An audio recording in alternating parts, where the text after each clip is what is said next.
Assalamualaikum warahmatullahi wabarakatuh. Kembali lagi dengan saya Muhammad Fahri Kamali. Baik, di sini saya akan menjelaskan kembali dari kelompok 5 yang berjudul Memahami CAR, Jurnalisme Data dan Jurnalisme Sains, Manajemen Produksi, Departemen Produksi pada Divisi Pemberitaan News. Pengertian CAR merupakan metode yang memanfaatkan teknologi komputer untuk membantu proses pengumpulan, analisis, dan penyajian informasi dalam reportase berita. CAR memungkinkan wartawan untuk mengolah data dengan lebih efisien dan akurat. Yang kedua, konsep CAR. Konsep dasar CAR adalah bahwa jurnalis tidak hanya mengandalkan wawancara atau pengamatan langsung, tetapi juga menggunakan komputer untuk memproses dan menganalisis data yang ada. Pada dasarnya, CAR menggabungkan kemampuan komputer dan perangkat lunak analitik dengan keterampilan jurnalistik tradisional. Yang ketiga, ada tahapan dalam CAR. Proses CAR sendiri melibatkan beberapa tahap penting, mulai dari pengumpulan data hingga penyajian temuan dalam bentuk yang mudah dipahami oleh audiens. Berikut tahap-tahapan yang dilalui. Proses CAR biasa dimulai dengan pengumpulan data. Data yang digunakan dalam CAR bisa berupa angka, statistik, laporan keuangan, catatan publik, atau dokumen lain yang dapat diakses melalui internet atau sumber lainnya. Jurnalisme data jurnalisme data adalah pendekatan inovatif dalam jurnalisme yang menggunakan data sebagai sumber utama informasi. Dalam era digital yang dipenuhi banjir informasi, jurnalisme data muncul sebagai solusi untuk menyajikan berita yang akurat, berbasis fakta, dan mudah dipahami oleh masyarakat. Metode jurnalisme data yang pertama ada pengumpulan data, yang kedua analisis data, yang ketiga visualisasi data. Yang berikutnya ada beda judul, itu revelasi jurnalisme data dalam era digital. Yang pertama itu ada mengurangi hoax. Salah satu tantangan terbesar dalam era digital saat ini adalah penyebaran informasi yang salah atau hoax yang dapat menyebabkan kebingungan dan ketidakpastian di masyarakat. Yang kedua, meningkatkan akurasi. Dengan mengandalkan data sebagai dasar laporan, jurnalis dapat meningkatkan akurasi berita yang disajikan. Yang ketiga itu ada memberdayakan masyarakat. Jurnalisme data berfungsi untuk memberdayakan masyarakat dengan menyajikan informasi yang jelas dan berbasis bukti. Yang contoh kasus jurnalisme data yang pertama atau ada investigasi dana desa oleh Tempo. Tempo melakukan investigasi mengenai penggunaan dana desa dengan menggunakan data dari Kementerian Desa.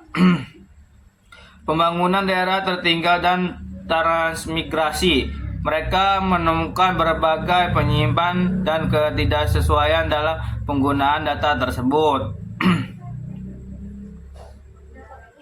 Ada yang kedua itu jurnalisme sains.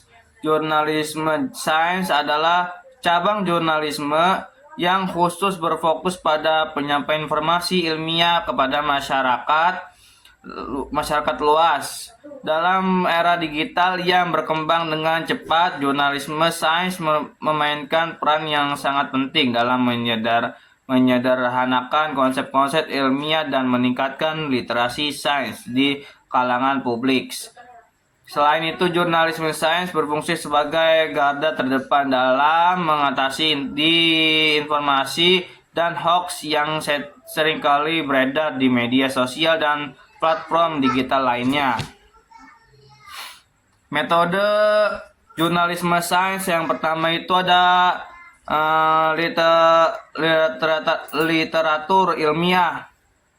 Yang kedua, wawancara. Yang ketiga, observasi, analisis, dan penyajian. Setelah proses pengumpulan data, langkah berikutnya dalam jurnalisme sains adalah analisis.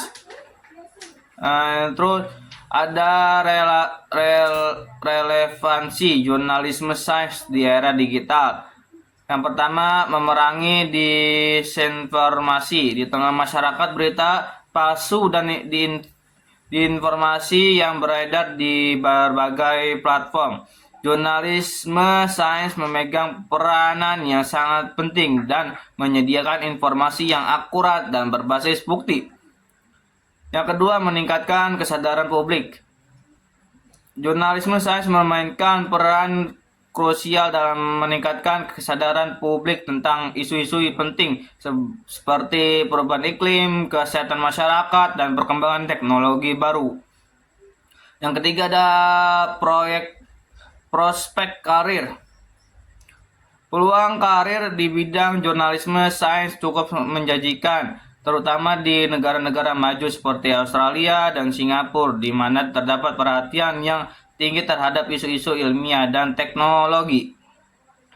Contoh-contoh jurnalisme sains itu ada proyek SpaceX dan Mars. Berita mengenai ambisi Elon Musk untuk mengkolonisasi Mars melalui proyek SpaceX.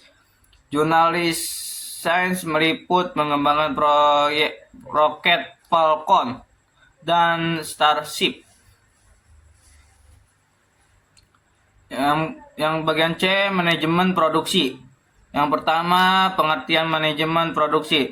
Dalam ini stasiun penyiaran persiapan program yang akan disampaikan, yaitu program memegang peranan penting. Penyiapan program dapat dilakukan dengan cara membeli pihak lain.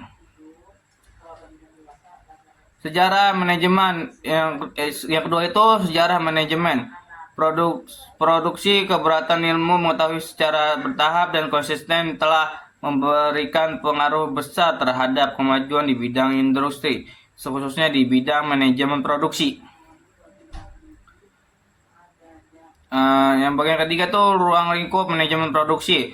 Ruang lingkup ini bertujuan untuk memastikan bahwa seluruh proses produksi berjalan lancar, hemat daya, dan tepat waktu.